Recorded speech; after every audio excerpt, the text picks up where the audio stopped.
দেশের ইতিহাসে এক নেক্কারজনক ঘটনা ঢাকার পিলখানা ট্র্যাজেডি বা বিডিআর বিদ্রোহ। এ বিষয়ে সোহেল তাজ জানিয়েছে, তৎকালীন প্রধানমন্ত্রী শেখ হাসিনা তার পরামর্শ না শুনে তাকে ধমক দিয়ে বলেছিলেন, আমেরিকায় বসে তুমি বেশি বুঝছো না, আমি বিষয়টি দেখছি। 2009 সালের 25 ও 26 ফেব্রুয়ারি সংঘটিত নারকীয়, নৃশংস ও মর্মান্তিক ওই ঘটনায় 57 জন সেনা কর্মকর্তা সহ 74 জন নিহত হন। মর্মান্তিক এই ঘটনার পেছনে অন্যদের সঙ্গে তৎকালীন স্বরাষ্ট্র প্রতিমন্ত্রী তানজিম আহমেদ সোহেল তাজের ভূমিকা নিয়ে প্রশ্ন উঠেছিল। ঘটনার সময় যুক্তরাষ্ট্রে অবস্থান করা সোহেল তাজের দিকে অভিযোগের তীরও ছোড়েন অনেকে। এসব প্রশ্ন আর অভিযোগের বিষয়ে তারা মুখোমুখি হয়েছিলেন গণমাধ্যমের সঙ্গে। তিনি জানিয়েছেন, যুক্তরাষ্ট্রে বসে যখন ঘটনার খবর পাই তখন তিনি পুলিশের আইজির সঙ্গে যোগাযোগ করেন। পরে স্বরাষ্ট্রমন্ত্রী সাহারা খাতুনের সঙ্গে কথা বলেন। এক পর্যায়ে কথা বলেন প্রধানমন্ত্রী শেখ হাসিনার সঙ্গে।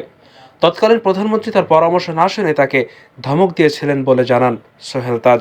সোহেল তাজ ওই সময় ঘটনা প্রবাহের বর্ণনা দিয়ে বলেন, বিডিআর বিদ্রোহের সঙ্গে কিছু মহল আমাকে জড়াতে চেষ্টা করেছে।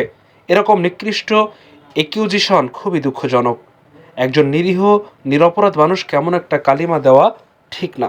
আপনার দিকে কেন সন্দেহর তীর, এমন প্রশ্নের জবাবে তিনি বলেন, তিনি যখন স্বরাষ্ট্র প্রতিমন্ত্রী ছিলেন কিন্তু ঘটনার সময় তিনি আমেরিকায় ছিলেন, কারণ তার মেয়ে জন্মদিনও ছিল আর তার ঘনিষ্ঠ একজন আত্মীয়ের হার্ট সার্জারি হচ্ছিল নিউ ইয়র্কে। পিলখানার পাশেই তার এক আত্মীয়ের অফিস। আমেরিকা ও বাংলাদেশের মধ্যে সময় ব্যবধান ছিল 11 ঘন্টা। রাত 11:30টার দিকে ওই আত্মীয় কল করে পিলখানার গোলাগুলির তথ্য জানান। পরে তিনি সঙ্গে সঙ্গে ফোন দেন তৎকালীন আইজিপি নূর মোহাম্মদকে এবং পরামর্শ দেন। কিন্তু আইজিপি জানান তারা এবং স্বরাষ্ট্রমন্ত্রী আছেন, তার কোনো পরামর্শ তারা শুনতে পারবেন না। পরে আইজির কথা শুনে তিনি স্বরাষ্ট্রমন্ত্রী সাহারা খাতুনকে ফোন দেন।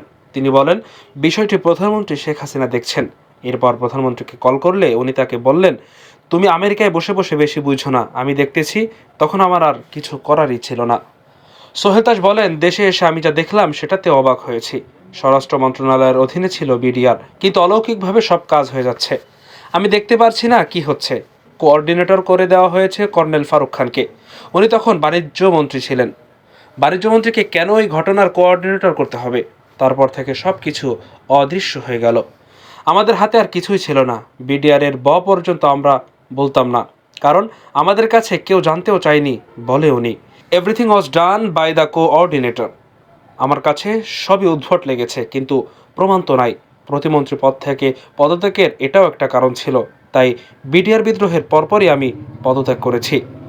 বিডিআর বিদ্রোহের নেপথ্যে কী ছিল এ প্রশ্নে তিনি বলেন, মন্ত্রী থাকাকালীন আমি কিছু দেখিনি, কিছু টেরও পেতাম না। কোথা দিয়ে কি চলে যাচ্ছে, কি হচ্ছে কিছুই জানতাম না।